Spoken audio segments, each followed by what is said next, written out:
धन्यवाद सभापति महोदया।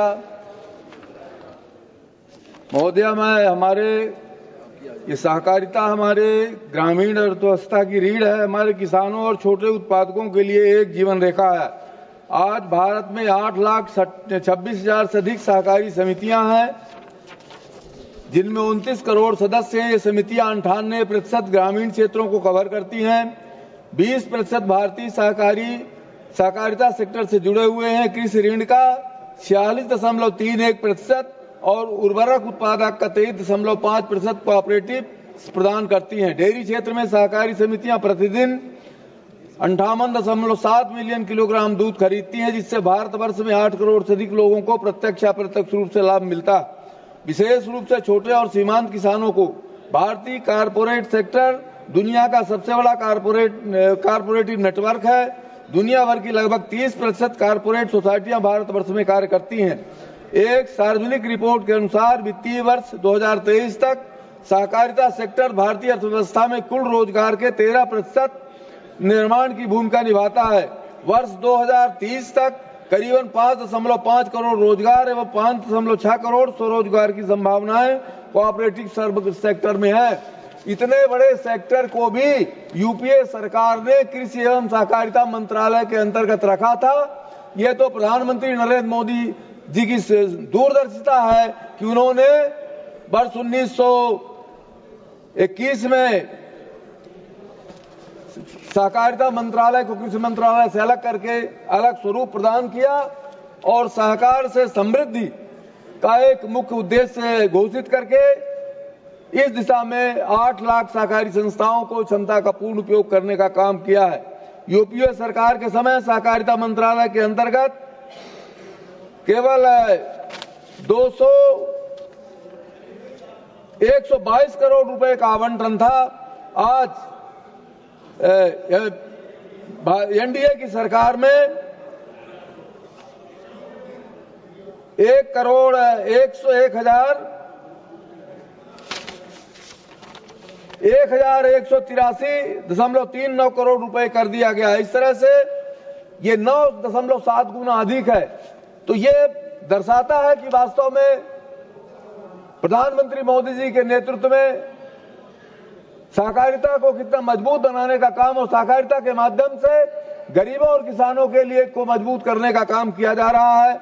और इसी आधार पर यह त्रिभुवन सहकारी विश्वविद्यालय विधेयक 2025 लाया गया है। महोदय, इस संस्थान के आने से एक सहकारिता आंदोलन में एक नई क्रांति होगी और इसे आत्मनिर्भरता की तक्षशिला या कोऑपरेटिव की सिलिकॉन वैली कह सकते हैं। ये कोई अतिशयोक्ति नहीं होगी। ये 3 आयामों को सहकार, शिक्षा और समृद्धि यहां से निकालेंगे और इसमें नेतृत्व क्रांति, युवाओं के लिए प्रशिक्षण और प्रशिक्षण का केंद्र बनेगी। तकनीकी शक्ति, ब्लॉकचेन, एआई और डिजिटल प्लेटफॉर्म से सहकारिता शिक्षण को जोड़ते हुए 21वीं सदी में सहकारिता का आधुनिकीकरण होगा। शोध एवं नीति निर्माण, राष्ट्रीय नीतियां एवं विषयों पर शोध होगी जो किसानों, महिलाओं, मछुआरों, कर्मियों और विभिन्न सेक्टरों को सीधा लाभ देगी।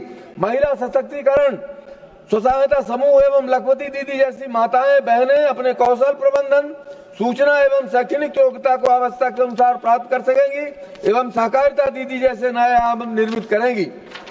महोदया, दैनिक मानक, अमूल, इरमा, नबार्ड और इफको जैसे आज से प्रेरणा लेकर शोध एवं केस स्टडी के माध्यम से यह मेड इन भारत सहकारी मॉडल को दुनिया में स्थापित करेगा। सभापति महोदय, जैसा कि हमारे प्रिय कवि और पूर्व प्रधानमंत्री अटल बिहारी वाजपेयी ने कहते थे, सत्य को छिपाने से उसकी ताकत कम नहीं होती।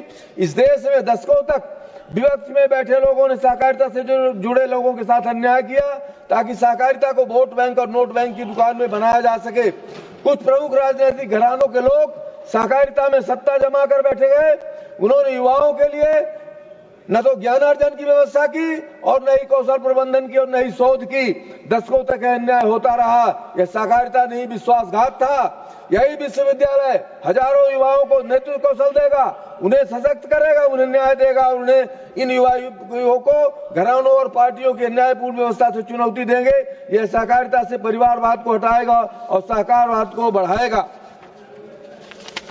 महोदया, यह विश्वविद्यालय भारत के कोऑपरेटिव मॉडल को वैश्विक बनाएगा। जैसे हमने योग और आयुर्वेद को विश्व को दिया, वैसे ही भारतीय सहकारी मॉडल अमेरिका, अफ्रीका और दक्षिण एशिया में गरीबी उन्मूलन का रास्ता दिखाएगा। यह विश्वविद्यालय केवल हमारे लिए नहीं बल्कि हर उस देश के लिए भी लाभदायक होगा जो सहकारिता को ताकत को समझते हैं। महोदय, इसके साथ ही साथ मैं बताना चाहूंगा, ये आरक्षण के सवाल पर एक सदस्य ने प्रश्न उठाया था कि आरक्षण का क्या होगा। इसमें स्पष्ट उल्लेख किया गया है। इसमें विश्वविद्यालय प्रवेश और नियोजन में आरक्षण के संबंध में केंद्रीय सरकार की नीति के अनुसार काम करेगा। दूसरा, वैद्यनाथन कमेटी, इसमें भ्रष्टाचार की बात बताई गई है। ये वैद्यनाथन का, अरे महोदय थोड़ा रुक लीजिए, ये इनका तो थोड़ा जवाब तो दे दीजिए 2 मिनट। ये जो चोरी किया था, आज ये कृषि सहकारी समितियां सब डिफॉल्टर हैं। जिला सहकारी बैंक ओवरड्यू में है, 1 पैसे का कर्ज देने की स्थिति में नहीं है। ये कोऑपरेटिव की को दुर्दशा दिखाने का काम जिन लोगों ने किया, आज वही ये लोग इनकी संरक्षण की बात कर रहे हैं। आज किसानों का अंगूठा लगवा करके फर्जी सोसाइटी बना करके जाली ऋण निकाला गया और आज लाखों किसान ऋण नहीं लिया, लेकिन इन सोसाइटी के माफियाओं के माध्यम से उनके जेब में चले गया वो पैसा। आज किसान ऋण नहीं लिया, लेकिन साहब वो कह रहा है कि अब तो सोसाइटी वाला कहता कि नहीं तुमने ऋण लिया। और इसी कारण देश की अधिकतर प्राथमिक कृषि सहकारी सोसाइटियां में डिफॉल्टर हो गई है। 1 पैसे का कर्ज वो नहीं दे सकती। किसानों को ऋण देने में, किसानों को खाद देने की क्षमता उनकी समाप्त हो गई है, खरीदारी की क्षमता समाप्त हो गई है। ये सब कुछ इन सहकारी माफियाओं की वजह से हुआ है। इसलिए महोदय, शिक्षा से जोड़े जाने का विरोध किया जा रहा है साहब। ये कहा गया, मजाक उड़ाया गया बहुत सीनियर सांसद ने कि होम मिनिस्ट्री, सहकारिता मंत्रालय यूनिवर्सिटी चलाएंगे। इसके पहले भी राष्ट्रीय रक्षा विश्वविद्यालय के होम मिनिस्ट्री चला रही है। अंतरिक्ष सुरक्षा के अध्ययन को सशक्त करने के लिए लद्दाख में सिंधु केंद्रीय विद्यालय जलवायु परिवर्तन के मामले में चल रहा है। गति शक्ति विश्वविद्यालय परिवहन और लॉजिस्टिक के मामले में चल रहा है। इसलिए ये कहना कि ये कोई नया विश्वविद्यालय खोलने जा रहे हैं, कोई एकाधिकार करने जा रहे हैं, ये सब ये एक बिहार के साथी कह रहे थे कि सेंट्रल बिहार को क्यों नहीं दिया।